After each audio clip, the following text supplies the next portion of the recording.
आज हम बात करेंगे फंगल इन्फेक्शन के बारे में, यानी कि दाँत खाज खुजली के बारे में। ये जो दाँत खाज खुजली है और जो फंगल इन्फेक्शन है, पिछले 6-7 सालों में ये देखा जा रहा है कि फंगल इन्फेक्शन की मरीजों की संख्या काफ़ी ज़्यादा बढ़ रही है और ये जो फंगल इन्फेक्शन है उनमें भी काफ़ी ज़्यादा बदलाव दिखाई दे रहा है। पहले ये किसी एक मौसम में हुआ करते थे, लेकिन अब ये पूरे साल कभी भी हो सकते हैं। इनके लक्षणों में काफ़ी बदलाव दिखाई दे रहा है और जो साधारण मेडिसिन्स होती थी, साधारण जो दवाएं होती थी, वो भी अब इन फंगल इन्फेक्शनों में कम असर कर रही है, यानी कि वो कम काम कर रही है। तो आज मैं आशीष आप लोगों को इसी फंगल इन्फेक्शन के बारे में बताने वाला हूँ। ये जो फंगल इन्फेक्शन है ये क्या है, क्यों होता है, किन कारणों से होता है और पहला जो फंगल का इन्फेक्शन का जो साइट होता है वो क्या होता है।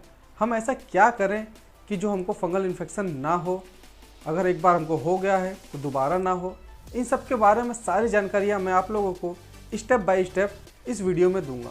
तो यह वीडियो आप लोगों के लिए बहुत ही फ़ायदेमंद होने वाली है। कृपया इस वीडियो को आप पूरा देखें।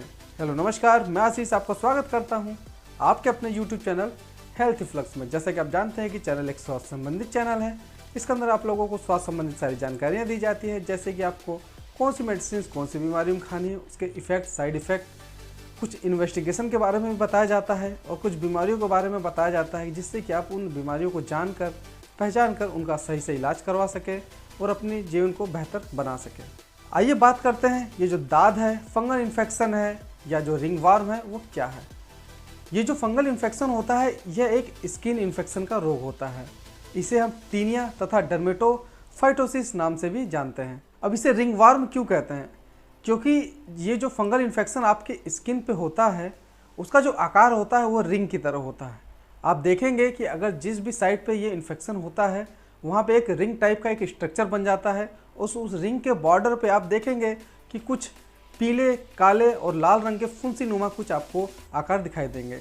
तो ये जो इन्फेक्शन होता है यह फंगल इन्फेक्शन होता है। अब जान लेते हैं ये जो दाद है वो क्यों होता है। बैक्टीरिया और वायरस जैसे ये जो फंगस हैं ये भी एक प्रकार के कीटाणु होते हैं। बाहरी वातावरण से ये हमारे स्किन को इन्फेक्टेड करते हैं। जब भी हमारे शरीर पे, हमारे स्किन पे गीलापन रहता है, नमी रहती है, या जो ऑयल ग्लैंड्स होते हैं उनमें से ऑयल निकलता है, ये जो प्रोटीन होते हैं, ये सब जो चीज़ें होती हैं ये इन फंगस का न्यूट्रिशन होती है। फंगस इन्हीं सब से अपनी न्यूट्रिशन प्राप्त करते हैं और हमारे शरीर को इन्फेक्ट करते हैं। सर, कुछ मरीजों में ये डाउट रहता है और वो अपने आस पड़ोस में कुछ ये बातें सुनते हैं कि आपको इतना ज़्यादा फंगल इन्फेक्शन हो रहा है, इतना ज़्यादा दाँत खुजली हो रही है, आपके शरीर पे इस प्रकार के चीज़ें दिखाई दे रही हैं, तो हो सकता है कि आपका जो ब्लड है वो ख़राब हो रहा हो, ब्लड संक्रमित हो रहा हो। तो यह बात मैं आप लोगों को क्लियर करना चाहता हूँ, आपको डाउट को दूर करना चाहता हूँ कि ये जो फंगल का इन्फेक्शन होता है, ये जो टीनिया, ये जो रिंगवर्म का इन्फेक्शन है, ये आपके ब्लड में संक्रमित नहीं होता है। यानी कि इसका जो इन्फेक्शन होता है वो डायरेक्ट आपके बाहरी वातावरण से आपके स्किन के ऊपरी भाग जो एपिडर्मिस होती है वहाँ पे ये इन्फेक्शन करता है और उस जगह को इन्फेक्टेड करता है। इसका कुछ लेना देना आपके ब्लड से नहीं है, आपके खून से नहीं है। तो अपने मन से ये डाउट आप निकाल दें कि आपका खून खराब हो रहा है, आपका ब्लड गंदा हो रहा है। आइए अब जानते हैं ये जो टीनिया, ये जो रिंगवर्म, दाद, फंगल इन्फेक्शन आपके शरीर को किस प्रकार से संक्रमित करता है। मोस्ट कॉमन फैक्टर होता है वो स्किन टू स्किन टच होने के कारण होता है। यानी कि जब कभी भी आप संक्रमित व्यक्ति के संपर्क में आते हैं, उसके स्किन के संपर्क में आते हैं, उसका जो स्किन होता है उससे आपका स्किन टच कर जाता है, तो क्या होता है, ये फंगस जो होता है वो उस संक्रमित व्यक्ति से होते हुए आपके स्किन पे आ जाता है, जिसके कारण ये आपको भी संक्रमित कर सकता है। अगर आप गीली जगहों पे ज़्यादा रहते हैं, आपके जो घरों की दीवार हैं उसमें फंगल का इन्फेक्शन होता है, तो भी आपको फंगल इन्फेक्शन होने का खतरा रहता है। कुछ ऐसे स्थान होते हैं जो संक्रमित होते हैं, यानी कि वो जो संक्रमित व्यक्ति है वो किसी ऐसे स्थान में बैठा हो, जाके आप वहाँ पर दोबारा बैठ जाते हैं, तो इसके कारण भी आपको संक्रमण हो सकता है। अगर आप बहुत ज़्यादा ही यात्रा करते हैं, आप गेस्ट हाउसेज में रुकते हैं, तो क्या होता है कि उसमें कई प्रकार के व्यक्ति आकर रुकते हैं। आपका बेड रोल सही से धुला ना हो, आपका जो पिलो है वो सही से नहीं धुली हो, और जो तौलिया है जिनका आप इस्तेमाल करते हैं वो भी अगर सही प्रकार से सूखी ना हो और सही से साफ़ ना हो, तो ये फंगल इन्फेक्शन संक्रमित व्यक्ति के इस्तेमाल किए गए इन चीज़ों से आप में भी फैल सकता है। तो आप जब कभी भी घूमने जाएं तो आप जिस गेस्ट हाउस में रुक रहे हैं तो आप अपने सामने उस कमरे को क्लीन करवाइए, और जो भी आप टॉवल यूज़ कर रहेंगे या जो भी आप बेडरोल यूज़ करेंगे उनसे बोलिएगा कि सूखे हुए टॉयल और सूखे हुए बेडरोल आपको दें। इन सब बातों को आपको ध्यान देने की ज़रूरत होती है। बात करते हैं कि फंगल इन्फेक्शन को कौन से ऐसे फैक्टर्स हैं जो काफ़ी बढ़ावा देते हैं, जिनके कारण आपका फंगल इन्फेक्शन है वो बहुत ही ज़्यादा बढ़ जाता है। आपके शरीर में हमेशा नमी बनी रहती है, आपको बहुत ज़्यादा पसीना होता है जिस कारण आपके शरीर में नमी बनी होती है, आप बारिश के मौसम में ज़्यादा भीग जाते हैं और अक्सर कुछ घंटों तक आप गीले कपड़े को ही पहनते हैं। नहाने के बाद अगर आप अपने शरीर को सही से नहीं सुखाते और गीले कपड़े को पहने रहते हैं, या आपका शरीर गीला रहता है और आप कपड़ों को पहन लेते हैं, जिसके कारण क्या होता है कि आपका शरीर सही से सूख नहीं पाता है और आपको फंगल इन्फेक्शन का खतरा हो सकता है। आपको बारिश के मौसम में, गर्मियों के मौसम में जिसमें पसीना ज़्यादा होता है, उसमें आपको हमेशा सूखे हुए रहना है। जब कभी भी आपको पसीना ज़्यादा होता है तो आपको उसको सही तरीके से पोंछ लेना है, शरीर को सुखा लेना है। ये सब फैक्टर हैं, अगर आप इन सब फैक्टरों का ध्यान रखेंगे तो आपको अगर फंगल का इन्फेक्शन हुआ है तो वो बहुत ज़्यादा नहीं बढ़ेगा, आप उसको सही तरीके से ट्रीटमेंट करके कंट्रोल कर सकते हैं। आइए बात करते हैं इनके लक्षणों के बारे में। शुरुआत में जब फंगल का इन्फेक्शन होता है, ये जो रिंगवर्म का इन्फेक्शन होता है, तो क्या होता है कि आपके शरीर में जिन हिस्सों पे ज़्यादा नमी रहती है, जहाँ पसीने बहुत ज़्यादा होते हैं, जहाँ आपका शरीर हमेशा गीला रहता है, उन हिस्सों में बहुत तेज़ खुजली होने लगती है।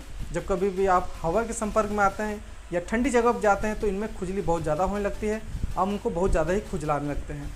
5-6 दिनों बाद क्या होता है कि वो एक सर्कल की स्ट्रक्चर जैसा एक आकार बना लेते हैं। जब आप उस स्ट्रक्चर को ध्यान से देखेंगे तो आप पाएंगे ये जो स्ट्रक्चर की जो बाहरी दीवार है उस पर छोटी छोटी फुंसियाँ दिखाई देंगी। ये लाल रंग की भी हो सकती हैं, सफ़ेद रंग की हो सकती हैं तथा पीले रंग की भी हो सकती हैं। इन सब प्रकार का अगर आपको लक्षण दिखाई दे तो आप समझ जाना चाहिए कि आपको फंगल का इन्फेक्शन हुआ है। आपके पैरों में अगर ये फंगल इन्फेक्शन होता है तो इसे कहते हैं टीनिया पेडिया, या अगर आपके हाथ में होता है तो बोलेंगे टीनिया मैनम। अगर आपके फेस पे ये फंगल इन्फेक्शन हो जाता है तो इसे कहते हैं टीनिया फेसिया। अक्सर ये देखा गया है कि बच्चों के हाथों में तथा बच्चों के सिर में ये फंगल इन्फेक्शन बहुत ही ज़्यादा होता है। सिरों में आप देखेंगे तो पपड़ी की जैसे एक स्ट्रक्चर दिखाई देगा, जिससे आप जान सकते हैं कि आपको फंगल का इन्फेक्शन हुआ है। तो ये सब लक्षण दिखाई देते हैं आपको फंगल इन्फेक्शन में। आइए अब जानते हैं कि दाद ये फंगल इन्फेक्शन की जांच कैसे करते हैं। सबसे पहले अगर आप इस इन्फेक्शन को लेकर अपने डॉक्टर के पास जाते हैं तो डॉक्टर 90% तक इसको फिजिकली देख कर जान सकता है कि आपको रिंगवर्म का इन्फेक्शन है, आपको दांत खाज खुजली का इन्फेक्शन है।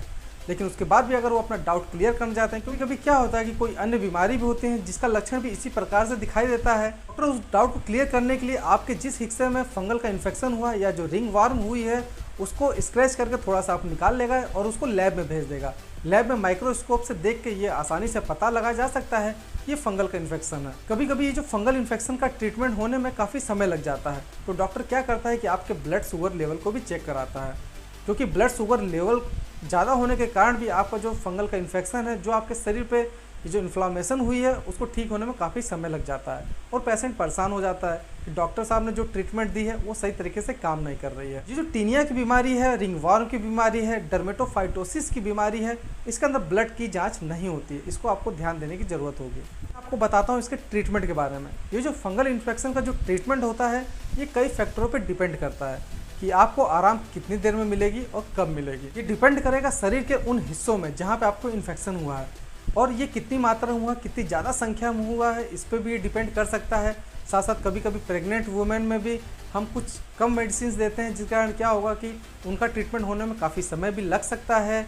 और कुछ अन्य बीमारी होती हैं, कुछ लीवर की बीमारियां होती हैं जिनमें भी हम ऐसा ट्रीटमेंट नहीं दे सकते, जिसमें लीवर को काफ़ी ज़्यादा अफेक्ट हो सकता है, तो इसमें भी कुछ ज़्यादा समय लग सकता है। और जब आप ट्रीटमेंट के लिए डॉक्टर के पास जाएंगे तो डॉक्टर आपको कुछ एंटी फंगल एजेंट होते हैं जिनको प्रिस्क्राइब करेगा, जैसे क्लोट्रिमाजोल हो गया, इट्राकेनाजोल, फ्लूकोनाजोल, टर्बिनाफाइन हो गया, कीटोकेनाजोल।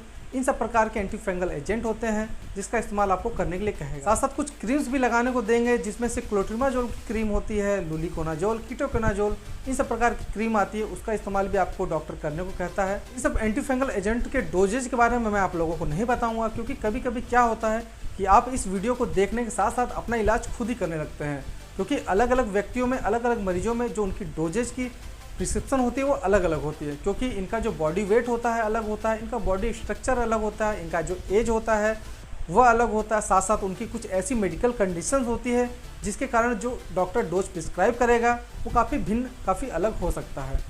इसीलिए आपको जब भी इस प्रकार का इन्फेक्शन लगता है आपको डायरेक्ट अपने डॉक्टर के पास जाना है। जो भी डॉक्टर आपको दवा प्रिस्क्राइब करेगा उसको सही समय पर लेना है और सही डोजेज में लेना है। इसके इलाज में आपको 2 से 3 महीने भी लग सकते हैं। दोस्तों, अगर ये वीडियो आप लोगों को फंगल इन्फेक्शन के बारे में समझने में ज़रा सा भी लाभदायक लगता है, फ़ायदेमंद लगता है, तो मेरे इस वीडियो को आप ज़्यादा से ज़्यादा लाइक करें, अपने दोस्तों अपने रिश्तेदारों में इसको ज़्यादा से ज़्यादा शेयर करें, ताकि उनको भी फंगल इन्फेक्शन के बारे में जानकारी मिल जाए और वो अपना बचाव कर सकते हैं। इसी प्रकार की मेडिसिन और मेडिकल से संबंधित जानकारी जानने के लिए मेरे चैनल को सब्सक्राइब करें, साथ में बेल आइकन दबा के ऑल पे क्लिक करना ना भूलें, जिससे मेरी आने वाली नई वीडियो का जो नोटिफिकेशन है सबसे पहले आप लोग तक आसानी से पहुँच सकता है। तो मिलते हैं अगले वीडियो में, तब तक के लिए रहो हेल्दी, जियो हेल्दी। जय हिंद।